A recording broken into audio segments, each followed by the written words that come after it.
Ada yang mau ditanyakan? Nah, 30 menit ya. Silakan.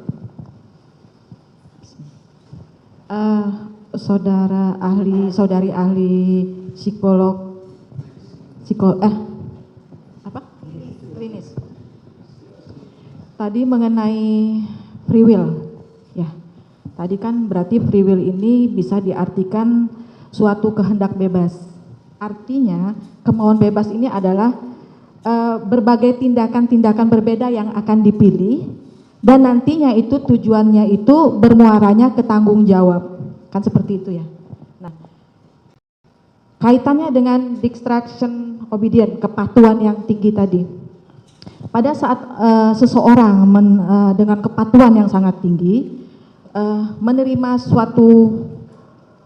sesuatu permintaan yang salah, yang sifatnya melawan hukum, ini tadi bentuknya ada konflik. Nah, yang saya mau tanyakan, apakah bentuk konflik internal dalam diri pelaku itu menunjukkan adanya kesadaran terhadap pelaku? Artinya, adanya kesadaran dalam pengetahuan tentang bahwa perintah atau yang dimaui oleh si pembuat yang permintaan itu adalah salah.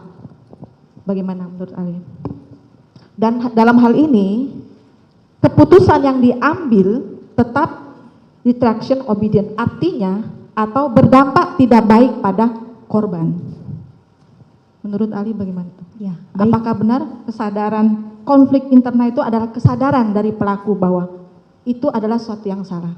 Iya, baik Ibu Jaksa Penuntut Umum, sebagai psikolog klinis, dalam ranah psikologi klinis kami selalu berbicara pada sebuah spektrum. Jadi tidak pernah ada, kalau seseorang dikatakan berani pasti berani terus. Kalau seseorang dikatakan penakut pasti penakut terus. Itu kita nggak bisa berbicara demikian. Jadi kita berbicara pada sebuah spektrum. Kesadaran itu mungkin ada dan itu memang membuktikan karena ada sempat jiwa batin yang tertekan. Karena ada jiwa batin yang tertekan berarti ada konflik, ada kegalauan. Kan ada demikian. Kegalauan. Ya, dan itu ada. Tapi ketika kemudian kita berbicara pada level kepatuhan, pada beberapa, balik lagi yang tadi sudah berkali-kali disampaikan mengenai penelitian Milgram, ada beberapa faktor yang lebih besar tercukupi yang mengakibatkan free will yang tadi juga sudah saya katakan itu sebuah konstruk yang berada pada spektrum. Pada titik itu free will-nya menghilang karena dia benar-benar ditempatkan pada satu kondisi di mana tidak ada pilihan lain selain mengikuti apa yang diperintahkan bersamaan dengan konflik yang ada. Free will masing-masing orang ini kan berbeda. Nantinya kan bermuaranya kan ke tanggung jawab yang akan dia tanggung nantinya atas perbuatan yang dia lakukan, betul ya? Nah, yang saya mau tanyakan,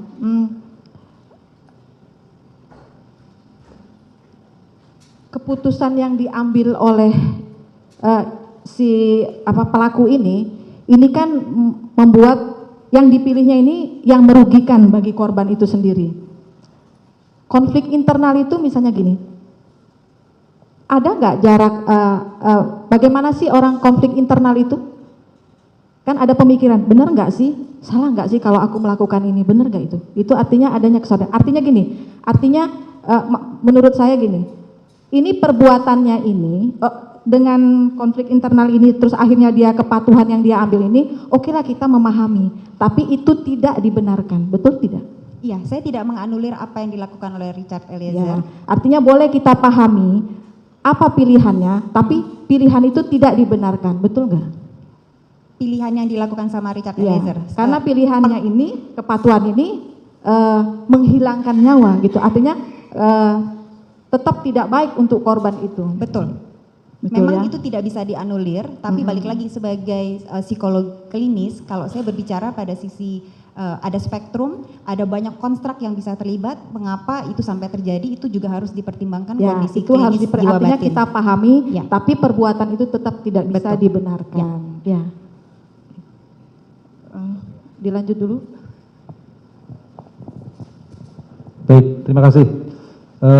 Mohon izin untuk Romo Fran Magnus Suseno. Saya awali dari Romo terlebih dahulu. Tadi Romo sudah menjelaskan bahwa tidak ada kewajiban untuk mentaati suatu perintah yang salah atau perintah yang bertentangan dengan moral dan etika. Demikian ya Romo ya. Nah, dari sisi filsafat moral sendiri Romo, ketika seseorang yang diperintah untuk melakukan suatu perbuatan yang jahat taruhlah, ya kan? Nah, kemudian antara yang memerintah dan diperintah, ya kan? Dari sisi filsafat moral, apakah mengenal ada perbedaan pertanggungjawaban terkait derajat kesalahan dari masing-masing pelaku ini Romo? Apakah semua pelaku mempunyai derajat yang sama terhadap kesalahan yang dilakukan? Maaf, bisa sedikit lebih lambat saya. Baik, Romo. Dari filsafat moral itu apakah mengenal? Silakan. Baik. Suara saya agak kerasan nggak apa-apa ya Romo ya. Mohon maaf ini. Baik. Tadi Romo menjelaskan bahwa, ya kan, tidak ada kewajiban untuk mentaati suatu perintah yang salah, ya kan? Dilihat dari sisi filsafat moral dan etika. Karena sesuatu hal yang bertentangan dengan moral dan etika itu tentunya tidak boleh dilakukan. Nah, dari sisi filsafat moral sendiri, untuk menilai derajat kesalahan seseorang itu apakah tetap ada bahwa seseorang itu dapat menanggung pertanggungjawaban yang sama atau tetap ada perbedaan dilihat dari kesalahan dari masing-masing pelaku itu sendiri Romo? Jelas ada perbedaan. Orang akan bertindak berdasarkan kesadaran pada saat itu. Tentu orang bisa punya kesadaran yang jahat, tapi bisa juga dia bingung. Misalnya dia menyadari bahwa menembak orang tidak bisa dibenarkan sama sekali. Sekaligus dia mendapat perintah. Kalau dia ada di bawah pressure, pertama pressure waktu, kedua pressure budaya ketaatan yang dalam kepolisian amat penting. Tidak bisa di situ setiap orang berunding dulu apa mau taat atau tidak, apalagi dalam situasi ini. Dia bisa menjadi sangat bingung dan mungkin akhirnya langsung bertindak sesuai yang secara instingtual itu keluar dari, kalau dia punya insting, befehl is befehl, bahasa Jerman, perintah adalah perintah, lalu rem etis akan sangat lemah. Saya tidak tahu apa yang menjawab pertanyaan. Baik. Jika ada perbedaan derajat pertanggungjawaban dilihat dari kesalahan. Nah, dihubungkan dengan mungkin ilustrasi ya kasusnya. Jika tadi, sebagaimana yang Romo jelaskan bahwa seseorang itu melakukan perbuatan karena dalam keadaan bingung. Dan apakah dia harus menjalankan perintah atau tidak. Terus kemudian dihubungkan dengan relasi kuasa juga. Tingkat kepangkatan jaraknya sangat jauh. Yang seorang jenderal memerintahkan umpama seorang brigadir. Terus kemudian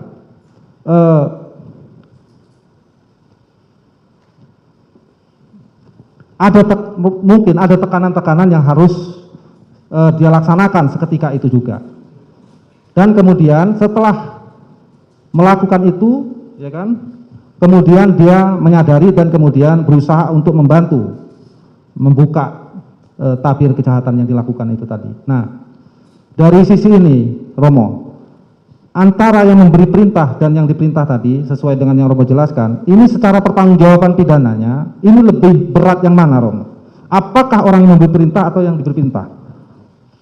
Menurut saya jelas yang memberi perintah ini sesuatu yang saya bukan ahli ya, tapi saya ikuti di dalam pembicaraan mengenai yang terjadi di zaman Nazi di Jerman, di mana berulang kali orang melakukan perintah-perintah karena diperintahkan, mungkin juga karena dia terancam kalau tidak melaksanakan perintah, tapi juga tanpa ancaman itu ada satu budaya di mana orang sepertinya tidak dididik dan tidak dilatih untuk bertanggung jawab.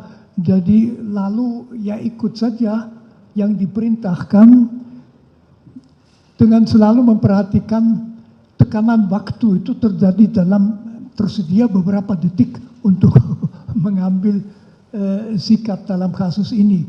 Jadi menurut saya jelas tanggung jawab yang memberi perintah itu jauh lebih besar. Malah katakan saja yang diperintah itu orang kecil ya, orang kecil biasa melakukan karena dia juga tahu akibatnya buruk kalau tidak melakukannya. Baik, berarti orang yang mempunyai kuasa dan memberi perintah menurut Romo adalah orang yang mempunyai tanggung jawab besar terhadap perintah yang dia berikan kepada pemberi perintah, walaupun tadi sebagaimana yang Romo perintahkan, perintah yang jahat itu tetap tidak boleh dilakukan secara filsafat moral dan etika. Demikian moral. Betul, Baik. betul. Ya. Baik, Betul. mungkin saya beralih kepada ahli kriminolog ya. Psikologi klinis, mohon izin Ibu Lisa ya. Ya. Nah, tadi saudara yang melakukan asesmen ya terhadap Betul. saudara Richard. Sejak kapan itu? Pertemuan pertama 15 Agustus 2022. 15 Agustus 2002 sampai sekarang? Sampai, Sampai- terakhir bertemu 6 November 2022. 2002. Metode yang saudara gunakan apa untuk melakukan asesmen psikologi klinis terhadap? Iya, jadi ada alat tes yang saya pakai adalah MMPI yang tadi sudah saya katakan, Minnesota Multifacet Personality Inventory. Tujuannya adalah untuk melihat kepribadian individu tersebut dan juga status kejiwaannya seperti apa untuk kemudian mendapatkan gambaran profil kurang lebih individu itu dari sisi psikologi klinis seperti apa. Kemudian ada IST untuk mengukur tingkat intelektualitas Richard. Kemudian ada tes grafis, baik itu tes Baum, HTP, House 3 Person, atau juga Warteg. Selain itu ada satu tambahan lagi, saya juga menggunakan pengetesan grafologi, analisa tulisan tangan. Berapa jangka waktu itu dibutuhkan untuk melakukan ini? Dan terkait dengan data-data apa saja yang dibutuhkan? Apakah langsung melakukan wawancara atau apa? Atau dibutuhkan data dan dokumen yang Ya, saudara gunakan untuk? Ya mohon maaf Pak Jaksa. Kalau psikologi klinis memang kita biasanya melakukan assessment, kemudian diikuti dengan observasi, tapi sebelum assessment dilakukan, itu ada yang namanya raport. Kita building raport dalam arti kita mencoba untuk membangun hubungan yang baik dulu. Sehingga kenapa? Karena assessment psikologis itu bisa sangat melelahkan. Itu ada yang MMPI aja itu 567 item yang harus dikerjakan dan itu waktunya bisa hampir 2 jam. Tes intelektual pun demikian, itu bisa sejam sampai dengan 2 jam. Nah, jadi pada tanggal 15 Agustus itu tujuannya lebih kepada building rapport, membangun kedekatan dulu supaya Richard nyaman. Belum lagi kan kondisi Richard dalam kondisi yang memang lagi nggak baik. Saya takut hasilnya itu menjadi tidak objektif. Jadi 15 Agustus lebih kepada pendekatan tersebut, 22 Agustus seharian kita melakukan analisa asesmen psikologis tersebut. MMPI, IST, grafis, Warteg, Baum, HTP, semua. Kemudian grafologi itu baru kemudian berapa minggu setelahnya. Baik. Dari asesmen yang saudara lakukan tadi dan metode yang saudara jelaskan tadi, itu tujuannya untuk menggali apa sebenarnya? Psikologi klinis ini terkait dengan objeknya Richard ini dilakukan observasi, asesmen, dan tujuan akhirnya itu untuk melihat apa ini, gejala apa yang ada pada Richard ini? Iya, tentunya untuk melihat kapasitas intelektual Richard seperti apa pada kapasitas intelektual. Iya. Ya, terus? Kemudian kondisi kejiwaan, kondisi psikologis klinis Richard bagaimana dari kalau alat tes itu kita melihat validnya itu 3 sampai dengan 6 bulan, kurang lebih rentang waktunya pada saat pengetesan dilakukan. Jadi kita pengen melihat kondisi kejiwaan klinis Richard Eliezer 3 sampai dengan 6 bulan more or less di sekitar itu bagaimana sampai dengan kejadian tersebut terjadi, baru kemudian setelah itu kita membuat profiling berkaitan dengan semua hasil asesmen tersebut. Baik, apakah dari metode yang saudara lakukan tadi bisa memprofil juga terkait dengan selain tadi kan sudah dijelaskan terkait dengan adanya kepatuhan, Bapak? Ya. Ya kan, kepatuhan yang tinggi terhadap Richard. Apakah juga bisa memprofil apakah seorang Richard ini juga mempunyai suatu sikap kejujuran, ya kan, yang tinggi juga, Umpama? Iya, tadi sudah ditanyakan dengan Pak Penasihat Hukum sebelumnya, apakah bisa dikatakan jujur, apakah bisa dikatakan ada kebohongan atau yang seperti itu. Dari yang MMPI sendiri kita ada yang namanya lie score. Jadi kita melihat skor kebohongannya dan itu rendah sekali. kebohongannya rendah sekali. Ya, hampir tidak ada. Berarti bahkan. tingkat kejujurannya tinggi ya? Ya. Tingkat kejujurannya tinggi. Baik. Nah, ada orang patuh. Ini saya mau nanya secara teori ini. Ada orang patuh. Tetapi kemudian untuk kemudian diperintahkan untuk sesuatu hal yang sikapnya melanggar norma, mungkin dia mempunyai kecerdasan untuk menolak. Tetapi kemudian, ya kan, dia ada yang cukup patuh, sangat tinggi kepatuhannya, terus kemudian dia diperintahkan untuk hal-hal yang bersifat negatif atau melanggar norma, kemudian dia tidak bisa menolak. Apa hal-hal secara psikologis yang mempengaruhi seseorang itu kemudian yang mempunyai nilai patuh ini kemudian dapat menolak atau tidak menolak suatu perintah yang buruk tadi secara psikologis? Apa ini yang bisa menentukan pembeda? Kalau secara psikologis, sebagai makhluk psikologis, kita itu banyak faktor yang terlibat, Pak Jaksa Penuntut Umum. Jadi ada lingkungan, ada waktu, ada proses analisa, ada emosi, ada juga karakter individu tersebut. Ini berperan semuanya. Ada memang kalau tadi dikatakan intelektualitasnya berfungsi terbukti dari hasil assessment berfungsi dengan baik. Lalu kenapa tidak bisa melakukan proses analisa tersebut untuk memilih yang lebih baik? Karena ada yang tadi saya katakan, ada faktor di mana ada insting yang keluar ketika situasi jiwa batinnya sudah sangat tertekan dan itu waktunya sempit sekali. Jadi organ otak yang kita sebut sebagai amigdala yang mengatur emosi itu overriding, menghijack, membajak si bagian otak analisa di mana intelektualitas ada di situ. Nah ini jadi ibaratnya kalau kita ibaratkan listrik itu korslet yang mengakibatkan dia tidak mampu untuk berfungsi memanfaatkan kapasitas intelektualitasnya untuk memutuskan yang lebih baik dari apa yang dia pilih. Baik. Berarti sebenarnya nilai sikap patuh ini adalah merupakan hal yang positif, tetapi kemudian dipengaruhi oleh banyak faktor sebagaimana ahli jelaskan tadi, sehingga mempengaruhi apakah patuh ini nanti bisa ditarik untuk melakukan perbuatan yang negatif atau tidak ya. Ya. Demikian ahli ya. Betul. Baik. Tergantung orang, setiap orang mempunyai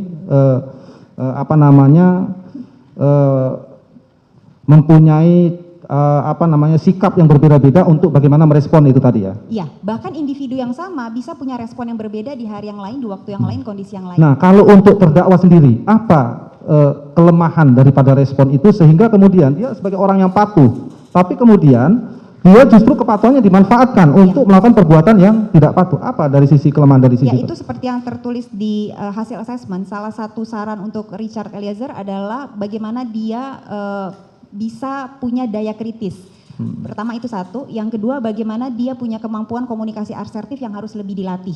Komunikasi asertif adalah bagaimana dengan tegas menyampaikan apa yang dipikirkan, apa yang dirasakan untuk kemudian memutuskan satu hal atau dalam kondisi tertentu. Jadi itu memang salah satu yang harus dilatih. Tapi kembali tadi seperti yang sudah saya jelaskan, kapasitas karena sesuai dengan data ini Richard Eliezer berusia 24 tahun, fungsi otak yang mengatur analisa dan logika serta rasional itu juga baru mulai berkembang dengan baik itu 25 tahun ke atas.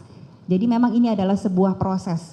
Kalau kita berbicara dari psikologi klinis, kondisi klinis seseorang itu adalah sebuah proses yang tiada henti. Kita punya fase anak-anak tugas belajarnya apa yang terjadi, fase remaja apa yang terjadi, dewasa muda sampai dengan lansia itu ada tugas belajarnya masing-masing. Ya, baik. Dari sisi asesmen tadi ahli dapat menentukan bahwa dari sisi kemampuan bertanggung jawab atau kemampuan mempertanggungjawabkan setiap tindakan yang dilakukan, apakah si Richard tetap mempunyai itu ya?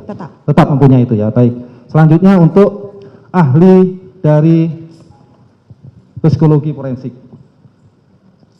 Pak Indragiri ya, Pak. Nah, ini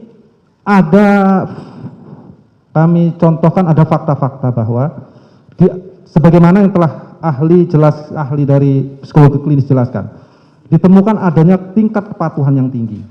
Nah, terus kemudian dari tingkat kepatuhan yang tinggi ini digunakan sebagai untuk melakukan si Richard ini untuk melaksanakan tindakan sesuai dengan kepentingan atau kemauan daripada orang yang memberi perintah, yaitu dalam hal ini melakukan penembakan terhadap korban tadi. Nah, setelah terjadi penembakan, tingkat kepatuhan ini juga masih terus terlaksana. Dengan contohnya umpama Richard tetap diminta untuk membuat skenario-skenario. Nah, tapi kemudian seiring sejalan, kemudian Richard ini bersikap mengambil tindakan yang berlawanan arah, di mana dia menjadi orang yang ingin membongkar kasus ini atau menempatkan diri pada posisi sebagai justice kolaborator, artinya siap untuk membongkar ini. Nah, artinya ini kan ada kemudian peralihan dari kepatuhan yang menjadi tidak patuh. Dari sisi psikologi forensik bagaimana terhadap gejala-gejala sikap ini? Untuk memudahkan, izinkan saya untuk kembali mengelaborasi hal ihwal terkait dengan superior order defense tadi.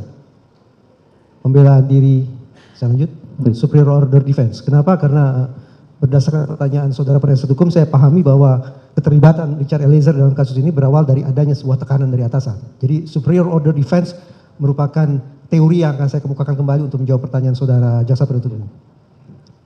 Izinkan saya untuk satu-satu. Silakan Ali. Pertama, harus dipastikan terlebih dahulu tekanan itu, garis bawahi, tekanan itu objektif ada atau tidak. Yang kedua, seberapa jauh kemampuan yang bersangkutan untuk mengelak dari tekanan tersebut. Dan yang ketiga adalah resiko atau konsekuensi apa yang akan dialami oleh yang bersangkutan apabila dia menolak atau menentang tekanan tersebut. Intisari dari superior order defense adalah bagaimana seseorang tidak bisa lagi mengelak dari tekanan yang dia alami, baik itu tekanan yang sifatnya positif maupun tekanan yang negatif, untuk kemudian melakukan sebuah perbuatan sesungguhnya tidak dia kehendaki. Itu dulu dipahami. Bahwa ada seseorang yang semula melakukan kejahatan, tapi kemudian dia banting setir sehingga mendapatkan status sebagai justice collaborator, sebagaimana saudara jaksa katakan, maka kita bisa pahami bahwa pergantian atau perubahan posisi tersebut disebabkan karena adanya tekanan yang sudah raib dari diri yang bersangkutan. Ketika yang bersangkutan sudah teryakinkan bahwa dia tidak berada di dalam kungkungan tekanan tersebut, maka kemungkinan dia akan berbalik arah jadi suatu hal yang sangat realistis. Baik. Nah, ini umpama terkait dilihat dari faktor apakah ada tekanan.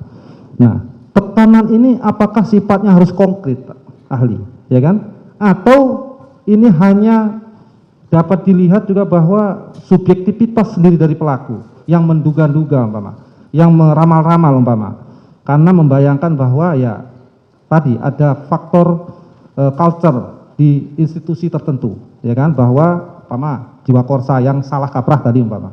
Nah, apakah harus konkret umpama jika kamu tembak dia, kalau tidak maka aku habisi juga kamu. Ini kan suatu tekanan yang konkret, ya kan? Nah, apakah juga bisa tekanan itu dilepaskan sendiri secara bebas terhadap pelaku itu sendiri yang hanya berdasarkan ramalan dan dugaan-dugaan atau bayangan dia sendiri, ketakutan tadi? Bagaimana pendapat Anda? Saya coba tafsirkan dulu, kalau pemahaman saya keliru tolong dikoreksi ya. Baik, silakan. Berarti saudara jaksa penuntut umum ini meminta penjelasan tentang bagaimana kita bisa memastikan apakah tekanan itu objektif ada ataukah subjektif belaka, begitu ya? Betul, betul, ahli. Betul. Sebagaimana tempat saya uraikan tadi, untuk memahami secara utuh, secara jernih, kita perlu rambah 3 dimensi sekaligus. Yaitu dimensi makro, terkait dengan bagaimana pengaruh organisasi terhadap individu yang bersangkutan. Kemudian dimensi mikro yang saya tidak tahu, apa sesungguhnya isi dimensi mikro saudara Richard Eliezer, saya tidak tahu. Dan yang ketiga adalah dimensi meso, yaitu interaksi antara Richard Eliezer dengan pihak yang sebelum memberikan perintah atau tekanan tersebut, yaitu Verdi Sambo. Konkret pun saya tidak tahu interaksi apa yang berlangsung di antara mereka. Tetapi sebagaimana tadi saya katakan, ada temuan-temuan yang lebih rinci dari Milgram yang patut untuk kita cermati dan mungkin untuk kita terapkan dalam persidangan ini untuk menakar seberapa objektif sesungguhnya tekanan yang dirasakan oleh Richard Eliezer tersebut. Nah, beberapa temuan Milgram tadi yang bisa digunakan untuk menakar apakah tekanan ini objektif atau tidak, objektif atau subjektif, sehingga Richard Eliezer melakukan perbuatan yang salah, perbuatan yang jahat adalah, pertama, adakah pihak yang memberikan perintah itu punya otoritas atau tidak? Berarti kalau pihak pemberi perintah itu punya otoritas, objektif. Ada pihak pemberi perintah yang punya otoritas. Itu pertama. Yang kedua, apakah pihak pemberi perintah itu mengenakan kostum tertentu? Karena berdasarkan penelitian, tadi sempat saya katakan, ada perbedaan tingkat kepatuhan subjek penelitian, subjek eksperimen, ketika mereka diperintah dibandingkan ketika si peneliti memakai busana peneliti dan ketika si peneliti tidak memakai busana peneliti. Dan ketika si peneliti memakai busana sebagai seorang ilmuwan, sebagai peneliti, ternyata perintahnya lebih dipatuhi. Itu sudah 2, objektif ya. Ada kostum, silakan dicek saja bagaimana kostum yang dikenakan pada saat kejadian misalnya. Yang ketiga, lokasi kejadian, lokasi pemberi perintah itu, pemberian perintah itu dilakukan di mana? Di lokasi yang otoritatif atau lokasi yang umum saja. Misalnya dalam penelitian Milgram tadi, perintah untuk menyetrum itu diberikan perintah itu diberikan, instruksi itu diberikan di perguruan tinggi, dan perguruan tinggi kita pandang sebagai lingkungan yang legitimate untuk sebuah penelitian. Demikian pula dalam kasus ini barangkali relevan, silakan dicek apakah pemberian perintah itu disampaikan oleh pihak pemberi perintah kepada yang menerima perintah di lingkungan yang legitimate juga tidak, otoritatif juga atau tidak lingkungan itu, atau lingkungan sembarang lingkungan, di pasarkah, di warungkah, di jalan raya kah, atau lingkungan itu spesifik yang memang lingkungan itu sudah merepresentasikan power, kekuatan, kewenangan, wibawa, kekuasaan si pemberi perintah. Itu yang ketiga atau mungkin yang keempat. Dan selanjutnya, spesifik lagi, bukan lingkungan secara umum ini. Si pemberi perintah dan si penerima perintah berada di ruangan yang sama atau berbeda. Karena penelitian Milgram menunjukkan ketika perintah disampaikan sementara pemberi perintah di ruangan yang berbeda, tingkat kepatuhannya berbeda ini terhadap si penerima perintah. Tapi ketika penerima perintah dan pemberi perintah berada di ruangan yang sama, efeknya terhadap kepatuhan si penerima perintah itu sangat nyata. Dan jangan lupa, penelitian Milgram ini tidak berbicara tentang kepatuhan secara umum, bukan. Penelitian Milgram spesifik berbicara tentang kepatuhan seseorang untuk melakukan perbuatan yang merugikan orang lain. Kepatuhan seseorang untuk melakukan perbuatan yang salah. Kepatuhan untuk melakukan perbuatan yang jahat. Itu spesifik penelitian Milgram, bukan obedience atau kepatuhan secara umum, tapi kepatuhan untuk melakukan perbuatan yang salah. Nah, kalau unsur-unsur yang ditemukan oleh Milgram tadi itu ada, yang 5 poin tadi, maka kita punya alasan untuk mengatakan bahwa tekanan itu objektif ada. Dengan demikian, pemahaman kata tekanan tidak melulu harus dimanifestasikan lewat sebuah perintah lisan. Tapi tekanan itu, bahkan perintah itu, bisa termanifestasikan secara non-verbal. Itu dia, hasil temuan Milgram. Tekanan itu objektif ada, tidak hanya dari verbal lisan ya, dari apa? Tidak secara lisan saja. Secara hanya lisan saja. Tidak secara lisan saja. Dilihat dari tadi faktor-faktor yang Konteks itu juga. konteks tadi ya. Ya. Nah, Masih cukup yang mulia. cukup ya? Ya. Sudah habis waktunya, saudara penuntut. Oke, satu saja. Oke, silahkan. Satu silahkan diskusikan. 5 menit ya Pak. Untuk Prof. Dr. Romo Frans. Pak Romo. Pak Prof tadi mengatakan bahwa filsafat moral dan etika itu sumbernya bisa dari norma, bisa dari hukum negara, bisa dari ajaran agama. Benar ya Pak Prof? Jadi yang pertanyaan saya,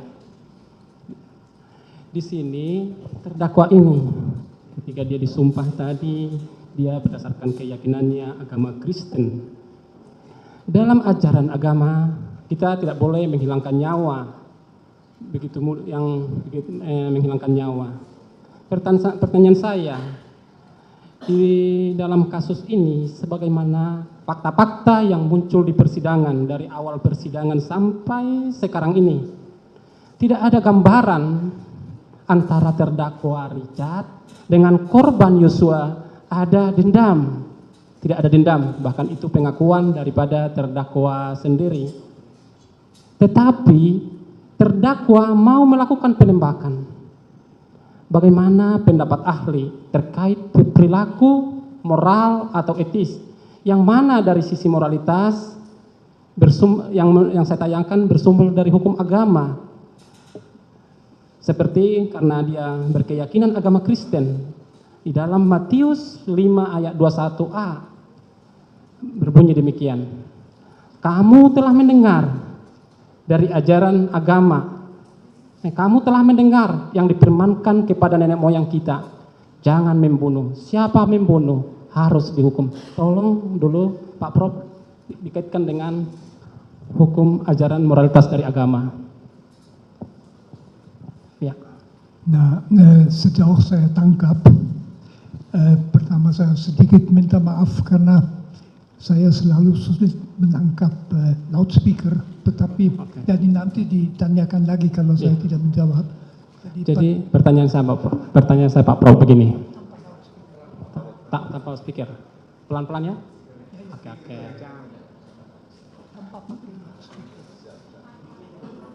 Saya Tanpa mic, terganggu. oke. Siap. Hanya Jadi, singkat saja. jadi terdakwa ini orang yang sangat rajin dalam melakukan spiritualnya, kegiatan spiritualnya sebagaimana tadi hasil daripada penelitian para ahli. Dia rajin termasuk dalam hal beribadah.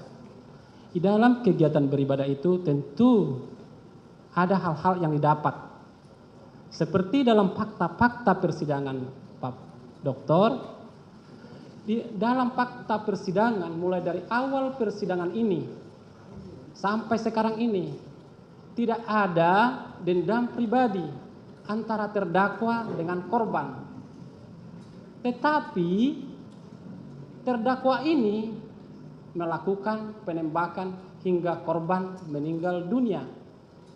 Sebagaimana dalam kitab Injil ada tertulis di Matius 5 ayat 21.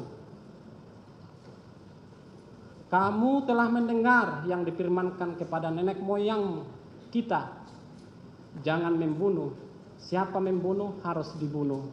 Harusnya kalau menurut pendapat tadi bahwa dia orang yang rajin, arti yang taat dalam spiritual, harusnya dia tahu ayat ini. Tolong dijelaskan Pak Prof. Ya tentu saja bahwa orang beragama itu tahu bahwa ia tidak boleh membunuh dan sebagainya. Tetapi di dalam agama kita juga tahu bahwa orang tidak menaati yang menjadi perintah agama. Jadi masalahnya di situ pun tidak ada dendam. Karena itu cukup jelas motivasi perbuatan itu bukan suatu motivasi pribadi sama sekali, tetapi pelaksanaan perintah yang diberikan oleh yang berhak memberi perintah, di mana seharusnya dia tahu bahwa perintah seperti itu tidak dilaksanakan. Akan tetapi itu mungkin saja di dalam budayanya sendiri, di dalam budaya polisi, apalagi di tekanan pada waktu itu yang tegang masalah seminit dan sebagainya, ya dia melaksanakan saja perintahnya. Dari sudut agama itu sebetulnya tidak berbeda dari sudut etika. Kita bertanya sejauh mana dia bertanggung jawab, mungkin tanggung jawab sangat sedikit. Itulah karena di dalam situasi di bawah pressure-nya dia juga tidak akan memikirkan sikap Yesus dan yang dikatakan Yesus itu. Dia hanya ya aku harus melakukan apa, saya oleh orang di atas yang kuasa benar disuruh itu, ya lalu dia tembak. Tentu orang ketiga seperti saya bisa mengatakan seharusnya setiap orang juga di polisi dididik supaya tahu ada perintah yang tidak boleh dilaksanakan, tapi itu jarang sekali. Jadi menurut saya ya segi agama tidak menambah banyak sekali. Dia itu bingung, Tuhan juga melihat yang bingung. Manusia mempunyai sistem hukum, dia harus dalam rangka hukum secara adil, ditangani adil juga berarti memperhatikan sejauh mana dia bertanggung jawab. Cukup ya. Satu lagi. Sudah cukup lah. Mohon izin satu lagi. Oke, menyangkut satu masalah. terakhir Satu. ya. Terakhir aja. Terakhir, kepada ahli psikologi klinis. Tadi Ibu menyampaikan terkait masalah ya bahwa orang yang berusia sudah lebih dari 25 tahun, sudah lebih stabil dalam mengambil keputusan. Namun yang saya tanyakan di sini adalah terhadap orang yang berusia belum 25 tahun. Namun dengan lingkungan pekerjaan yang mengharuskan melakukan pengambilan suatu keputusan.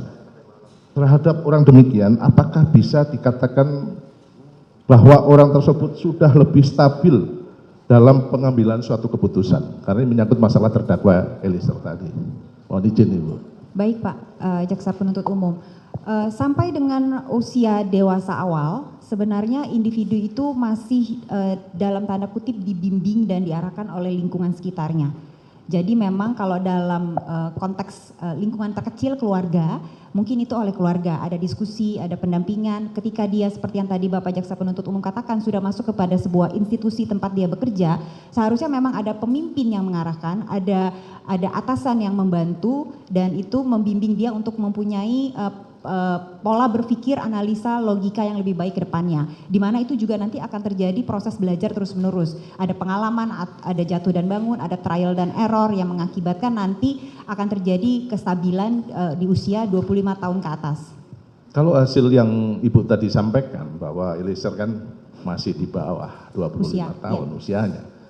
Hal tersebut apakah bisa dikatakan dengan melihat situasi lingkungan yang seperti itu, bisa nggak dikatakan dia bisa mengambil suatu keputusan? Kalau dari sisi psikologi klinis, kematangan emosional dengan kematangan fisik itu berikut dengan kematangan sosial bisa tidak berjalan bersamaan. Tidak bisa berjalan bersamaan. Bisa berjalan tidak bersamaan. Jadi katakan bisa dia di lingkungan sosial yang mungkin seperti tadi katakan harusnya karena sudah masuk sini lebih matang dong. Mungkin maksud Bapak Jaksa Penuntut Umum demikian ya. Ya. Tapi seringkali itu mungkin saja tidak berjalan berbarengan. Tapi bukan berarti kemudian jomplang sekali juga mungkin tidak. Tapi kadang-kadang memang pada faktanya tanpa bisa dipungkiri ada kondisi-kondisi anatomi otak kita yang memang seringkali belum tentu bisa dipercepat sedemikian cepatnya. Jadi memang ada kayak tadi saya katakan bagian lobus frontal, prefrontal korteksnya itu memang baru akan mulai berkembang 25 tahun ke atas. Nah itu bukan sesuatu yang bisa kita dalam percepat. Situasi apapun? Hampir dalam situasi apapun, kalaupun dia berkembang lebih cepat, tetap aja bagian amigdala emosinya itu ada momen-momen yang lebih overriding, lebih membajak daripada sisi logika dan rasionya dia. Oh gitu. Oke. Terima kasih.